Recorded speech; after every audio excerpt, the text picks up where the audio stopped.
نحمدہ و نصلی علی رسولہ الکریم فاعوذ باللہ من الشیطان الرجیم بسم اللہ الرحمن الرحیم اللہم صلی علی محمد و علی آل سیدنا محمد وبارک وسلم کما تحب و ترضى ان تصلی علیہ الصلوۃ والسلام علیک یا رسول اللہ۔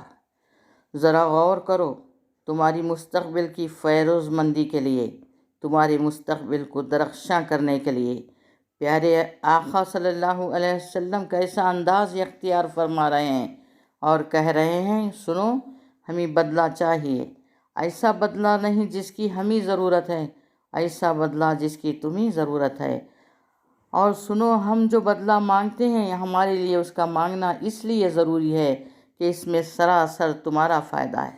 ذرا غور تو کرو، وہ کون سا بدلہ؟ میرے اہل بیت کی محبت۔ اس میں امت کا کیا فائدہ؟ یہ اہل بیت کی محبت پر اس قدر اصرار کیوں؟ یہ سوچنے کی بات ہے۔ دیکھو، اگر رسول صلی اللہ علیہ وسلم کی قرابت والے اگر رسول کے اہل بیت عام انسانوں کی طرح ہوتے تو کوئی وجہ نہیں تھی کہ ان کی محبت کو آقا صلی اللہ علیہ وسلم اپنی رسالت کا اجر قرار دیں۔ اس لیے آپ قرآن کے مجاز کو جانتے ہیں، وہاں قرابت پر اطاعت و اتباع کو ہمیشہ ترجیح حاصل ہے۔ جو اطاعت کرنے والے ہیں وہ اور ہیں، اور اطاعت و اتباع کو ہمیشہ ذاتی تعلق پر ترجیح حاصل رہی ہے۔ قرآن کے اندر اس مفہوم کی آیت آپ کو ملے گی کہ حضرت ابراہیم علیہ السلام کے حقدار وہی ہیں جو ان کی پیروی کریں۔ قرآن کے اندر یہ واقعہ ملے گا کہ حضرت نوح نے اپنے ڈوبتے ہوئے بیٹے کو دیکھ کر جب یہ بات کہی تھی کہ الہ العالمین، تیرا وعدہ سچا ہے۔ رب تبارک تعالیٰ نے ارشاد فرمایا تھا، انہ لیس من اہلک، اے نوح وہ تمہارے اہل ہے ہی نہیں، میں نے اہل کو بچانے کا وعدہ کیا، اور جو ڈوب رہا ہے وہ تمہارے اہل سے نہیں ہے۔ کیا مطلب؟ یعنی وہ بہت ہی بے عمل، بدکار انسان ہے، وہ تمہارے اہل سے ہی نہیں ہے۔ تو یہاں اہل کا ایک خاص مفہوم تعین کیا گیا ہے کہ دیکھو، نبی کا بیٹا وہ بھی ایمان و عمل سے اگر دور ہے تو نبی کا بیٹا ہونا اس کے کام نہیں آ سکتا۔ صرف نبی کے بیٹے ہونے سے کچھ نہیں معلوم ہوا کہ اگر اطاعت و اتباع کا رشتہ مضبوط نہیں ہے تو صرف ظاہری بیٹے ہونے سے کچھ نہیں حاصل ہوتا۔ ناخلف بیٹا اس لائق نہیں ہوتا کہ اس کی نسبت اس کی طرف کی جائے کہ اس کا بیٹا ہے۔ معلوم ہوا کہ اطاعت کی بڑی اہمیت ہے، اتباع کی بڑی اہمیت ہے۔ تو میرے رسول صلی اللہ علیہ وسلم نے قرابت والوں کی محبت پر اصرار کیوں کر رہے ہیں؟ اگر یہ رسول یہ کہتے کہ دیکھو، جو میری اطاعت کرتے ہیں ان سے محبت کرو، جو میری اتباع کرتے ہیں ان سے محبت کرو، تو بات سمجھ میں آتی، مگر آقا صلی اللہ علیہ وسلم تو اجر رسالت ان تمام باتوں کو نہیں قرار دے رہے ہیں۔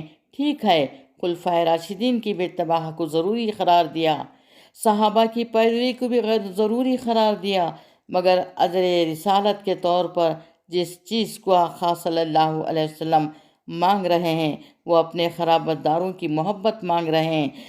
اس محبت سے امت کو فائدہ کیا ہے؟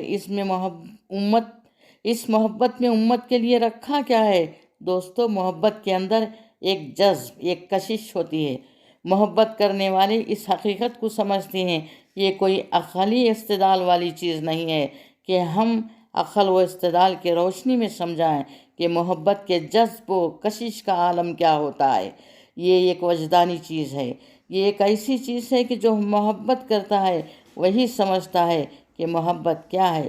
اسی لیے کسی کہنے والے نے کیا خوب کہا، فیضان محبت عام تو ہے، عرفان محبت عام نہیں۔ محبت کا فیضان ضرور عام ہے، محبت کا عرفان، محبت کی معرفت، محبت کی پہچان یہ بہت مشکل ہے۔ ایسا شخص محبت کو نہیں پہچان سکتا جو خود مضبوط محبت سے خالی ہے، دولت محبت سے خالی ہے۔ یہ ایک کیفیت ہے، کیفیت دور سے پہچانی نہیں جا سکتی۔ مثال کے طور پر یوں سمجھیے، یہ آگ کا شعلہ جل رہا ہے، یہ آتش کدہ بھڑک رہا ہے، اس میں ایک انسان جل رہا ہے۔ اس کے جلنے کی جو تکلیف ہے، اس کے جلنے کی جو کیفیت ہے، کنارے رہنے والے کیسے محسوس کریں گے؟ اس کا تڑپنا ضرور دیکھیں گے، اس کی بے چینی ضرور دیکھیں گے، اس کی آواز کی پکار ضرور سنیں گے، مگر جلن اسے جو محسوس ہو رہی ہے، باہر رہنے والے تم اس کا اندازہ نہیں لگا سکتے۔ اب وہ کہہ رہا ہے کہ میری حرارت کا عالم یہ ہے، اب اس کے کہنے پر تمہیں ماننا ہوگا۔ نہیں مانو گے تو اس کے انداز سے تم یہی سمجھو گے یہ کوئی دیوانہ نظر آ رہا ہے۔ اتنے سرخ سرخ انگارے، خوبصورت انگارے اٹھ رہے ہیں، اس میں یہ چلا رہا ہے، اس میں یہ چیخ رہا ہے، اس میں تڑپ رہا ہے۔ یہاں سے دیکھو کتنے اچھے لگتے ہیں یہ انگارے، کتنی اچھی لگتی ہیں یہ چنگاریاں، مگر پوچھو اس سے جو اس میں جل رہا ہے، پوچھو اس سے جو اس میں جل رہا ہو، تو کنارے رہ کر کے تم طوفان کا اندازہ نہیں لگا سکتے، تم کنارے رہ کر کے آگ کی حرارت کا عرفان نہیں حاصل کر سکتے۔ یہی دوست و محبت کا معاملہ ہے۔ جس کو محبت کی کوئی دولت نہیں ملی، محبت کو کوئی حصہ نہیں ملا، وہ اہل محبت کو کیا جانے؟ وہ کیا جانے کہ حضرت بلال حبشی کے دل میں وہ کون سی آگ روشن تھی؟ وہ کیا جانے کہ صدیق اکبر کا مقام کیا تھا؟ وہ کیا جانے کہ فاروق اعظم کا کیا عالم تھا؟ وہ کیا جانے صحابہ کرام کے عشق رسول کا کیا عالم تھا؟ واقعی دوستو میں کہتی ہوں، میرا خمیر کہتا ہے، اگر ہم اس دور کے انسان صحابہ کو دیکھتے، مجنوں کہتے، مجنوں سمجھتے، دیوانہ سمجھتے، نہ جانے کیا کیا سمجھتے، اور دوستو اگر وہ ہم کو دیکھ لیتے تو ہم نہیں سمجھتے ہیں کہ وہ ہمیں کیا سمجھتے۔ اگر وہ ہمیں دیکھ لیتے تو ہم نہیں کہہ سکتے کہ ان کے پاس ہمارے لیے استعمال کرنے کے لیے کوئی لفظ ہوتا بھی کہ نہیں ہوتا۔ سوچو، ذرا سوچو، محبت محتاج دلیل نہیں ہوا کرتی۔ محبت اپنے محبوب کے فضائل کو دلیل سے نہیں سمجھتی۔ محبت اپنے محبوب کے کمالات کے لیے برہان نہیں چاہتی۔ محبت اپنے محبوب کے مقام کو سمجھنے کے لیے حجت نہیں چاہتی۔ یہ کیسے اہل محبت ہیں کہ رسول کے مقام کو سمجھنے کے لیے دلیل مانگ رہے ہیں، برہان چاہتے ہیں۔ میں تو یہ سمجھتی ہوں کہ محبت کا مزاج کچھ ایسا ہے کہ اگر عیبی محبوب ہو تو اس کے عیب کو چھپایا جاتا ہے، اگر کمی ہے تو اس کی کمی کو ختم کیا جاتا ہے۔ جو جس کا ہوتا ہے اس کو ماننے کے لیے دلیل نہیں تلاش کرتا۔ تو محبت کے اندر جذب و کشش ہوتی ہے، محبت میں تڑپ ہوتی ہے کہ محبوب کی صورت سے ہماری صورت ملے، محبوب کے کردار سے ہمارا کردار ملے، محبوب کی چال سے ہماری چال ملے، محبوب کی رفتار سے ہماری رفتار ملے، محبوب کی گفتار سے ہماری گفتار ملے۔ کوئی دیکھے تو اسے ہمارا محبوب یاد آ جائے۔ دیکھا آپ نے، یہ مزاج ہوتا ہے محبت کا۔